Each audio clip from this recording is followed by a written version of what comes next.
जी, तो आज का हमारा जो टॉपिक है वो है एवोमीटर, जो आप लोगों के इस यूनिट का लास्ट टॉपिक बनता है।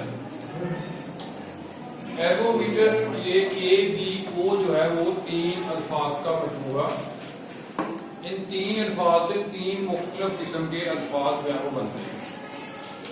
एवो में ए जो है it stand for ammeter. Actually current के लिए यूज होता है क्योंकि करंट का यूनिट होता है एम्पेयर। एम्पेयर से एमीटर कह लें या इसको एम्पेयर मीटर कह लें। इसी तरह ये जो V है इसके अंदर, V है इसके पोटेंशियल डिफरेंस के लिए इस्तेमाल होता है सिंबॉलिकली। तो पोटेंशियल डिफरेंस की पैमाइश के लिए जो हम लेबोरेटरीज के अंदर या प्रैक्टिकल लाइफ में आला इस्तेमाल करते हैं उसको हम कहते हैं वोल्ट मीटर। वोल्ट कह लें या वोल्ट मीटर कह लें, वोल्ट मेजर। इसी तरह से जो तीसरा है ये है रेजिस्टेंस के लिए इस्तेमाल होता है। रेजिस्टेंस की मेजरमेंट के लिए रेजिस्टेंस का यूनिट जो है वो ओहम है। इसी मुनासबत से इसको हम ओहम मीटर भी कह देते हैं। यानी अगर आपने किसी भी सर्किट के अक्रॉस करंट मेजर करना है तो उसके लिए हम एमीटर यूज करते हैं। अगर आपने पोटेंशियल डिफरेंस की पैमाइश करनी है तो हम इसके लिए वोल्ट मीटर इस्तेमाल करते हैं। और अगर आपने किसी कंडक्टर की रेजिस्टेंस मालूम करनी है तो उसके लिए हम ओहम मीटर यूज करते हैं। अब ये तीनों मीटर जो है वो अलग अलग जो है इस्तेमाल हो सकते हैं, अलग अलग मार्केट में भी दस्तयाब है। लेकिन for the convenience and to reduce the circuit complications और साथ साथ इसमें जो बजट के अखराजात हैं उनको भी कम करने के लिए एक ऐसा मीटर तैयार किया गया है कि जिसके अंदर तीनों मीटर को इकट्ठा बंद कर दिया गया, एक बॉक्स के अंदर तीनों को लगा दिया गया। उससे जो मीटर वजूद में आता है उसको हम कहते हैं ABO यानी एवो मीटर, या इसको मल्टीमीटर भी कहा जाता है। ये आमतौर पे आप लोगों के घरों में जो इलेक्ट्रीशियन वगैरह काम करने आते हैं उनके पास होता है, आप लोग उनसे देख सकते हैं। आपके जो कॉलेज स्कूल के लैब है उसके अंदर मौजूद है, वहां हम इसको आप लोग देख सकते हैं और इसकी फंक्शन जो है देख सकते हैं। इसका जो फ्रंट पैनल होता है, फ्रंट पैनल के ऊपर एक इसमें बड़ा सा स्विच लगा होता है। अगर आप अपने बुक पर गौर करें तो इसमें भी जो डायग्राम बनी हुई है, ये आखिरी डायग्राम जो है लास्ट पर, यहाँ ये डिजिटल मीटर एक दिखाया हुआ है, उसके ऊपर एक आपको बड़ा सा स्विच नजर आ रहा है। उसको हम कहते हैं FS यानी फंक्शन स्विच।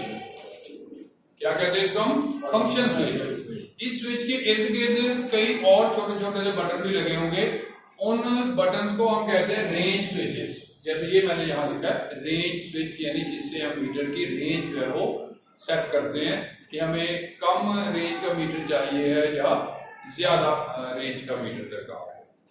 तो इस एवोमीटर की जो ब्लॉक डायग्राम है वो आपके सामने यहाँ पे बनी हुई है, जिसमें आप देख सकते हैं कि ये वोल्ट मीटर, एमीटर और ओहम मीटर, और इसके नीचे ये एक छोटा सा गैल्वानोमीटर है। तो स्टूडेंट्स, बुनियादी तौर पे ये तमाम मीटर जो होते हैं जितने भी हैं ये सारे के सारे गैल्वानोमीटर ही होते हैं। हम पहले इस पर बात कर चुके हैं कि गैल्वानोमीटर जो होता है वो बहुत ज्यादा सेंसिटिव किस्म का मीटर होता है। किसी भी सर्किट में बिल्कुल माइन्यूट चेंजेस ऑफ करंट या पोटेंशियल डिफरेंस जो है वो आपको फुल स्केल डिफ्लेक्शन दे सकता है। लेकिन एक बात ध्यान में रखिएगा कि जो गैल्वानोमीटर है इंडिविजुअली यानी इंफरादी तौर पे गैल्वानोमीटर किसी भी सर्किट में करंट की मौजूदगी या उसके एंड्स के अक्रॉस पोटेंशियल डिफरेंस का जो फर्क होता है उसकी डिटेक्शन के लिए इस्तेमाल होता है, ना कि उसकी मेजरमेंट के लिए। डिटेक्शन और मेजरमेंट का फर्क कि डिटेक्शन मीन मौजूदगी, करंट है या नहीं है। मेजरमेंट मीन कि उसकी मैग्नीट्यूड यानी उसकी वैल्यू आपने मेजर कर लो। इंफरादी तौर पे जब आप गैल्वानोमीटर इस्तेमाल कर रहे होंगे तो आप उसकी मैग्नीट्यूड जो है वो नहीं निकाल। मैग्नीट्यूड निकालने के लिए फिर हमें अलग अलग ये मुख्तलिफ किस्म के जो मीटर्स हैं वो आपके सामने जो ब्लॉक डायग्राम में दिखाए हैं मैंने, ये इस्तेमाल किया जाता है। अब एक ही सर्किट लेके एक डब्बे के अंदर उसके ऊपर ये तीन सर्किट जो है वो लगा दिए गए हैं और उसको एक बॉक्स के अंदर बंद करके एक बड़े मीटर की शक्ल दे दी गई है, जिसके ऊपर ये फंक्शन स्विच और रेंज स्विचेस वगैरह लगा के हम इसको मुख्तलिफ मकासद के लिए जो है इस्तेमाल कर सकते हैं। इसी डिटेल में जाने से पहले थोड़ा सा कि वोल्ट मीटर से गैल्वानोमीटर कैसे बनता है। देखिए, वोल्ट मीटर बुनियादी तौर पे ये होता है पोटेंशियल का फर्क मालूम करने के लिए कोई से दो टर्मिनल्स के अक्रॉस। तो गैल्वानोमीटर के साथ अगर आप एक हाई वैल्यू रेजिस्टेंस लेके सीरीज के अंदर कनेक्ट कर देते हैं तो नतीजे के तौर पे क्या है कि जो चार्जेस का जो फ्लो होता है, जो पोटेंशियल का फ्लो है हाई से लेके लो की जानब, उसके रास्ते में एक बैरियर क्रिएट होता है। वो बैरियर जो क्रिएट होता है वो आपको हेल्प करेगा आपके बैटरी के टर्मिनल के अक्रॉस जो ट्रू पोटेंशियल का डिफरेंस है उसको मैयर करना। इस ध्यान में रखें कि वोल्ट मीटर अगर आपने बनाना है गैल्वानोमीटर से तो इसकी कॉइल जो होती है उसके साथ एक हाई वैल्यू रेजिस्टेंस जो है वो इन सीरीज जो है वो हम लोग, तो इस तरह से गैल्वानोमीटर जो है वो वोल्ट मीटर के अंदर तब्दील हो जाता है। उसके बाद हम आते हैं एमीटर की तरफ। एमीटर का काम है करंट को पैमाइश करना। तो एमीटर भी गैल्वानोमीटर से ही वजूद में आते हैं और इसका तरीकाकार ये होता है कि आप जो गैल्वानोमीटर का कॉइल है उसके पैरेलल अगर एक शंट रेजिस्टेंस, शंट का मतलब होता है स्मॉल, छोटी वैल्यू का रेजिस्टेंस, वो अगर आप लगा देंगे तो आपका जो गैल्वानोमीटर है वो एमीटर में तब्दील हो जाएगा। शंट रेजिस्टर अमूमन जो है वो अगर आप लोग अपनी लैब्स वगैरह में देखें तो ये 1 से लेके 500 ओम तक जो है वो दस्तयाब होते हैं और इसकी वैल्यू जो है वो बहुत थोड़ी होती है। जबकि वोल्ट मीटर के साथ जो बड़ा रजिस्टर लगाते हैं उसकी जो वैल्यू है वो हजारों ओम्स के अंदर 5000 10,000 ओम तक के रजिस्टर भी आप रेजिस्टेंस बॉक्सेस जो है वो भी आपके स्कूल लैब्स के अंदर मौजूद हैं। अगर गैल्वानोमीटर से आपने ओहम मीटर तैयार करना है तो ओहम मीटर बनाने के लिए गैल्वानोमीटर के साथ एक battery of a proper potential difference और उसके साथ एक वेरिएबल रेजिस्टर जो है वो हम इन सीरीज कनेक्ट करते हैं, जिसके नतीजे में गैल्वानोमीटर जो होगा वो एक रेजिस्टर मीटर यानी ओहम मीटर के अंदर तब्दील होगा। अब देखना ये है कि यहाँ ये जो 3 बॉक्सेस बने हुए हैं ब्लॉक डायग्राम के अंदर, तो इसमें inside these boxes what is going on. ये तो ओवरऑल आपको नजर आ गया ना कि एक ये सारा एवोमीटर बना हुआ है जिसके ऊपर आप ये 3 चीजें जो है वो पैमाइश कर सकते हैं। अब इस हर बॉक्स के अंदर क्या सिलसिला है उसको देखने के लिए ये देखिए यहाँ एक अलग से डायग्राम मैंने बनाई है। ये पहले हिस्से यानी इसके एवोमीटर का एज ए वोल्ट मीटर इस्तेमाल जो है वो उसके लिए ब्लॉक डायग्राम उसकी बनी हुई है। इसमें आप देख रहे हैं कि यहाँ मुख्तलिफ रेजिस्टेंसेस लगी हुई हैं, इनकी मुख्तलिफ वैल्यूज हमने रखनी है depending on the range of the volt meter you wants to design, कि आप किस किस्म का वोल्ट मीटर, कितनी रेंज का, कितनी पावर का वोल्ट मीटर जो है वो डिजाइन करना चाहते हैं। उसके मुताबिक इसके ऊपर ये हमने मुख्तलिफ रेजिस्टेंसेस लगाई हुई हैं। इसके साथ ये एफएस एक फंक्शन स्विच है जो इस एरो से जाहिर किया गया है। तो स्टूडेंट इसमें ये एक्स और वाई ये इसके 2 मेन टर्मिनल्स हैं जो हमने सर्किट के अंदर लगाने होते हैं पोटेंशियल का डिफरेंस पैमाइश करने के लिए। आप कह रहे हैं इनपुट आपने देनी वाई के साथ और एक्स के साथ। वाई जो है आप देख रहे हैं कि ये गैल्वानोमीटर के अक्रॉस लगा हुआ है, यानी उसके साथ ही एक रेंज स्विच लगा हुआ है। गैल्वानोमीटर टर्मिनल वाई और रेंज स्विच के दरमियान में लगता है। एक्स जो है इसके साथ एक फंक्शन स्विच लगा हुआ है। फंक्शन स्विच ने आपकी हेल्प करनी है इन तीनों में से किसी एक चीज को सिलेक्ट करने के लिए कि आप एवोमीटर को बहैसियत वोल्ट मीटर इस्तेमाल करना चाहते हैं या आप इसको एमीटर इस्तेमाल करना चाहते हैं या आप इसको ओहम मीटर के तौर पर इस्तेमाल करना चाहते हैं। जबकि रेंज स्विच जो है इसने आपकी मदद करनी है इन मीटर्स की रेंज सेट करने में कि आप कितनी रेंज का कितनी वैल्यू का मीटर जो है वो बनाना चाहते हैं। तो यहाँ मैंने इस डायग्राम के अंदर जो एफएस यानी एक्स स्विच जो है वो इसको यहाँ इसके साथ एक नॉब लगी होती है ऊपर इसके, उसको नॉब को घुमा के हम उसके ऊपर पॉइंट्स लिखे होंगे उसके ऊपर आप ले आएंगे। तो ये इसके ऊपर ले आए। अब इधर से रेंज स्विच जो है वो R1 के साथ अटैच है, और यहां से अगर आप देखें तो ये जो एक सर्किट है वो आपका एक सीरीज सर्किट बन रहा है साथ। ये एक ही लाइन के अंदर एक्स से चलेंगे, ये देखिए यहां से होते हुए R से होते हुए यहाँ गैल्वानोमीटर होते हुए आप यहाँ वापस आ गए। तो इस सूरत में ये जो रेजिस्टेंस और ये गैल्वानोमीटर, ये एक पूरा सर्किट जो है ये वोल्ट मीटर के तौर पर काम कर रहा है। यहाँ से जितना भी पोटेंशियल का ड्रॉप R1 के क्रॉस हो रहा होगा उसको हम इसकी मदद से आसानी पैमाइश जो है वो कर लेंगे। और फिर उसके बाद हमारे पास ओहम का कानून यानी V = IR की शक्ल में मौजूद है। यहाँ R की जो कीमत है वो भी आपको मालूम है कि कितना रेजिस्टेंस आपने लगाई हुई है। उसके बाद I जो भी आपका इसके साथ सोर्स ऑफ करंट लगा होगा वहां से आप I की वैल्यू निकाल सकते हैं। तो ये दोनों वैल्यू जब आप यहाँ पुट करेंगे तो इसकी मदद से आपको पता चलेगा कि while moving across R1 how much potential has been dropped, जो कि इस गैल्वानोमीटर की मदद से आपके सामने आ जाएगा। तो इस तरह ये सिलसिला जो चलता रहेगा। अब अगर आप इससे ज्यादा रेंज का वोल्टमीटर बनाना चाहते हैं तो इस रेंज स्विच को आप स्विच ओवर कर सकते हैं इनमें से किसी भी एक रेजिस्टेंस के ऊपर, वहां इसको हम सेट कर लेंगे और उसके मुताबिक जिसके ऊपर रेंज स्विच आप एडजस्ट करेंगे वो सर्किट काम कर रहा होगा, दूसरा सर्किट जो है वो काम नहीं कर रहा होगा। तो इस तरह से हम एवोमीटर को बहैसियत से एक वोल्टमीटर जो है वो इस्तेमाल करते हैं। उसके बाद आगे चलते हैं। आगे ये है आपके पास एमीटर। एमीटर के लिए भी देखिए ये एक लाइन आपको नजर आ रही है, डॉटेड लाइन, जो कि इसका जो फंक्शन स्विच के रास्ते को जाहिर कर रही है कि जिसके तहत ये मुख्तलिफ पोजीशंस के ऊपर इसको हम शिफ्ट ओवर कर सकते हैं या चेंज ओवर कर सकते हैं।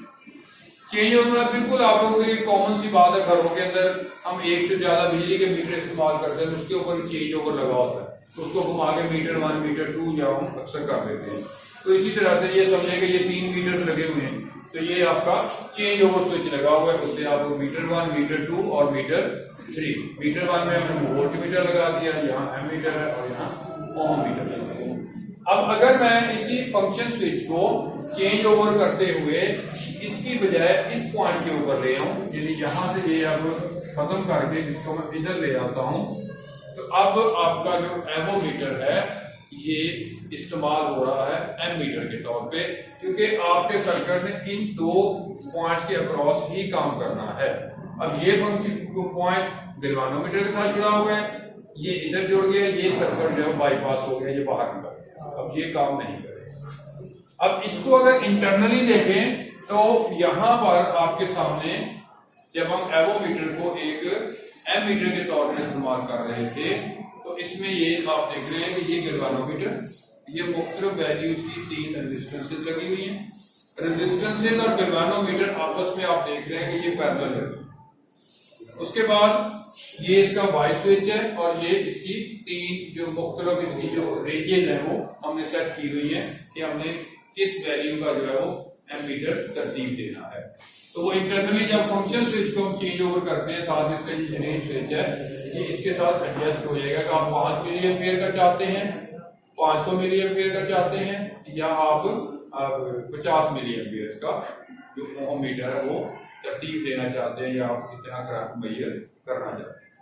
तो जब इस एक्स स्विच को हमने यहाँ पर चेंज ओवर किया, फर्ज करें ये 50 मिली एम्पियर है, तो इस वक्त आपका जो सर्किट है वो ये चल रहा होगा, ये वाला सर्किट ऐसे इस तरह से, जबकि ये जो नीचे वाला पोर्शन है ये सारे का सारा जो होगा वो आपका एक बाईपास बन जाएगा कि अगर आपके पास जो करंट की वैल्यू है वो 50 मिली एम्पियर से ज्यादा आ रही है सप्लाई में, तो remaining current will flow down from this branch toward the low potential और द वाई टर्मिनल। तो जो आप मेजर करना चाहते हैं, जो आपकी रिक्वायरमेंट है वो इस रास्ते से होता होगा, यहां पर आ जाएगा। अब ये जो रेजिस्टेंस है, ये सर्किट को आप इस्तेमाल कर रहे हैं, वो रेजिस्टेंस जो होगी वो स्मॉल वैल्यू रेजिस्टेंस रखिए ताकि करंट जो है वो वहां से आसानी जो है वो गुजर सके। अगर हम उसको बहुत ज्यादा वैल्यू की रेजिस्टेंस लगाएंगे तो करंट जो है वो वहां से नहीं गुजर पाएगा। इस चीज को बिल्कुल सादा लफ्जों में आम जो रोजमर्रा जिंदगी की जो हमारी प्रैक्टिस है, मैं इसको यूं एक्सप्लेन किया करता हूं कि अगर आप चाहते हैं कि किसी एक सड़क से, किसी एक हाईवे से ट्रैफिक का फ्लो आपने चेक करना है ताकि मुस्तकबिल के लिए उसकी हम मनसूबाबंदी कर सकें कि ये कितना ट्रैफिक का इसके ऊपर लोड आएगा, तो उसके लिए जरूरी होगा कि आप उस हाईवे या उस सड़क के ऊपर ज्यादा से ज्यादा सहूलतें और आसानी रास्ता देते हुए ट्रैफिक को वहां से गुजरने दें, ताकि रश आवर में आपको एक्चुअल जो फिगर है, जो उसकी सिचुएशन है, वो क्लियर हो जाए। अगर आप ऐसा नहीं करेंगे, वहां आप उसको सहूलत नहीं देंगे, तो आप एक्चुअल सिचुएशन मालूम नहीं कर सकेंगे। रश आवर्स के अंदर रश से बचने के लिए लोग जो होंगे दाएं बाएं के रास्तों से निकल जाएंगे, जिससे आपका ट्रू पिक्चर नहीं आएगा। जो भी पिक्चर आएगी आप उसकी बेस के ऊपर उसको प्लान करें, प्लान करके आप बनाएंगे और फिर बनाने के बाद आप उसको खोलेंगे, तो फिर जब एकदम उसके ऊपर वो जो साइडों से जो निकल गए थे वो भी उसके ऊपर आ जाएंगे, तो आपकी प्लानिंग धरी की धरी रह जाएगी। क्योंकि आपके पास तो एक फर्स्ट करें आ गया था 5,000 गाड़ियों का डाटा आ गया था, लेकिन एक्चुअली तो वहां से 10,000 या 12,000 गाड़ियां गुजर रही थी जो उस वक्त दाएं बाएं से निकल गई थी वहां। तो इसलिए अगर यहां पर भी हम जिस रास्ते को इस्तेमाल कर रहे हैं वहां हम शंट की बजाय एक बड़ा रजिस्टर इस्तेमाल करेंगे, तो वो एक्चुअल रास्ता एक किस्म का समझे ब्लॉक हो जाएगा, तो वहां से करंट नहीं गुजरेगा, बल्कि ये जो दाएं बाएं वाले रास्ते हैं इधर से ज्यादा करंट फ्लो कर जाएगा, और जो गैल्वानोमीटर है वो आपको true value of the current passing through your desired circuit, उसमें से गुजरता हुआ करंट आपको मुहैया करने में मुश्किल पेश आएगी और आप उसकी ट्रू पिक्चर जो हासिल नहीं कर सकते।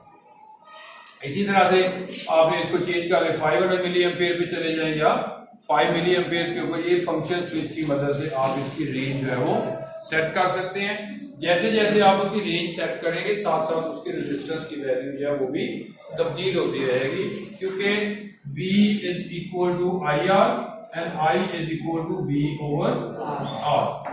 तो जितनी भी आपने रेंज का स्विच इस्तेमाल करना है, यानी अगर आप ज्यादा कम करंट मेजर करने वाला मीटर बनाना चाहते हैं तो फिर हम R की वैल्यू ज्यादा रखेंगे।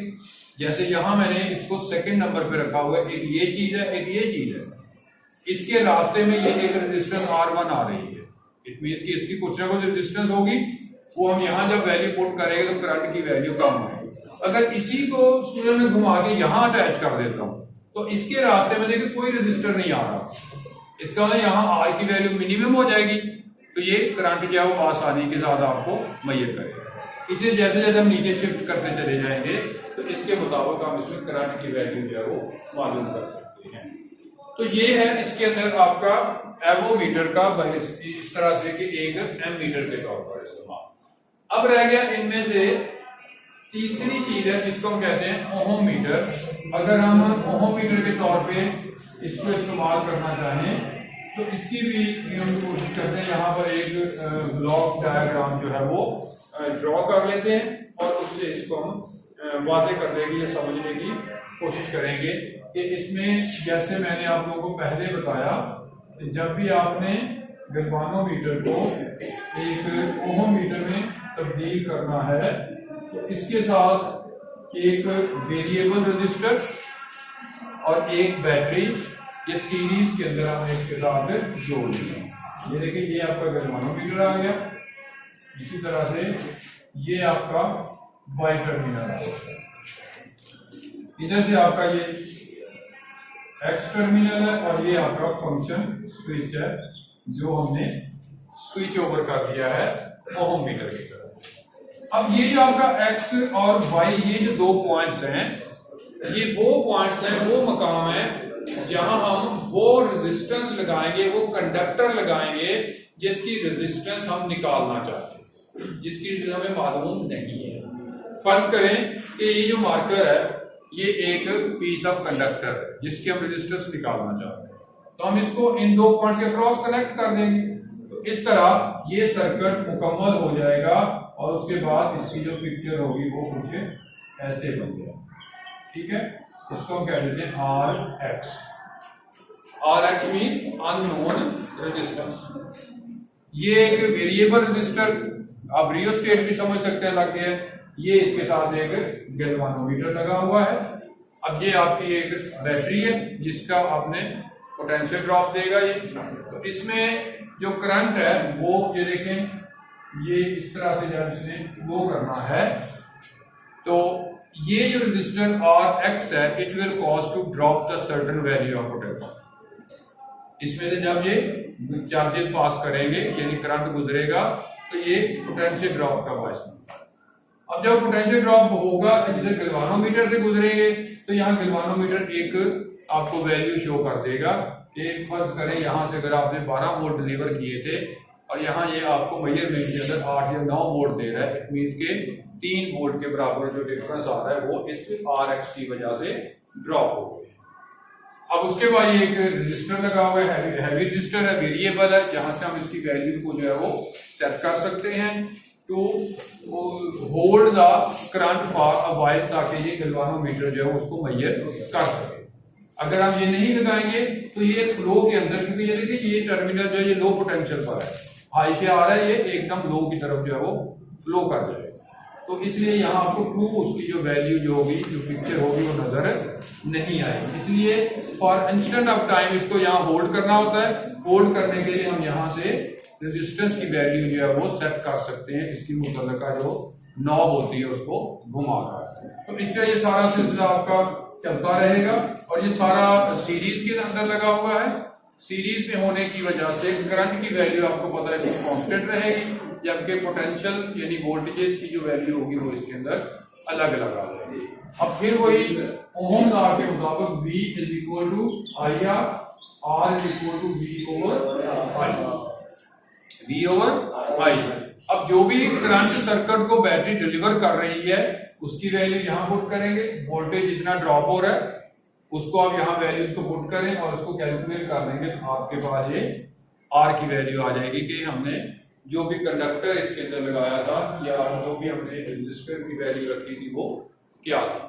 तो इस तरह से एक ही इस पूरे मीटर को हम इस्तेमाल करते हुए ना सिर्फ हमारे लिए ये फाइनेंशियली एक फिजिबल आइटम बन जाती है, बजाय इसके कि हम अलग अलग 3-4 मीटर जो है वो परचेज करें और उनको इस्तेमाल करें। उसके साथ साथ ये भी है कि सर्किट की जो आपकी जो कॉम्प्लेक्सिटी है वो बहुत ज्यादा रिड्यूस हो जाती है कि जब आपने ये मीटर यूज करने अलग अलग तारें जोड़ेंगे सर्किट के अंदर तो बहुत एक कॉम्प्लेक्स किस्म का सर्किट आपके सामने आएगा। लेकिन यहाँ पर क्या होगा कि सिर्फ एक मीटर आपके पास है वो हमने लगा दिया है, उसके साथ 2 वायर्स हैं जो कि पिंस की शक्ल में लगी होती हैं। हम 2 वायर्स को कनेक्ट करेंगे और वो सारा सिस्टम जो होगा वो आपका उसके अंदर ऑटोमेटिकली चल रहा होगा। तो ये सारा जो सिलसिला था आपका ये एवोमीटर के बारे में था, जिसकी मदद से हम मुख्तलिफ जो चीजें जो हम ये कर सकते हैं। अब थोड़ा सा आगे अगर हम बढ़े इसको लेके तो एवोमीटर ये सारा जो है आपको ये एनालॉग की शक्ल में, यानी मैं आपको मैनुअली इसको रीड करना पड़ेगा। इसकी अब जो इससे एडवांस वर्जन जो आ चुका है मार्केट के अंदर जो मौजूद है वो है डिजिटल मीटर। इसको मल्टीमीटर भी कहते हैं, इसको भी मल्टीमीटर कहते हैं क्योंकि ये भी मल्टीपल पर्पसेस के लिए है। लेकिन इसी की जो एडवांस वर्जन है वो है डिजिटल मीटर उसको हम कहते हैं। बुनियादी तौर पे डिजिटल मीटर में और इसमें कोई फर्क नहीं है, इसके काम के तरीकाकार में कोई फर्क नहीं है। अंदरूनी तौर पे डिजिटल मीटर हो या एवोमीटर जो एनालॉग शक्ल में है वो मौजूद हो, तो ये उसके अंदर ये सारी यही चीजें यही सर्कल लगा होता है। सिर्फ फर्क ये है कि डिस्प्ले का फर्क है कि अगर आप डिजिटल यूज नहीं कर रहे तो फिर यहाँ गैल्वानोमीटर पे उसकी रीडिंग लेने के लिए आपको उसकी जो नीडल है उसकी डिफ्लेक्शन रीड करनी पड़ती है। तो अगर आपके पास ज्यादा तजर्बा नहीं है, आप इनएक्सपीरियंस्ड हैं, तो फिर उसकी रीडिंग लेने में आपको मुश्किल पेश आ सकती है। आप जो उसमें गलत रीडिंग भी ले सकते हैं, जिससे आपके एक्सपेरिमेंट में या प्रैक्टिकल वर्क में जो एरर फैक्टर है वो ज्यादा हो सकता है। डिजिटल मीटर की सहूलत यह है कि उसकी डिस्प्ले लगी हुई है, जो भी वैल्यू होगी वो एक डिजिट्स की शक्ल में उसके ऊपर फौरी तौर पर जो है वो डिस्प्ले हो जाएगी और इस तरह से हम जो है वो इसकी मदद से इस चीज को मेजर कर सकते हैं।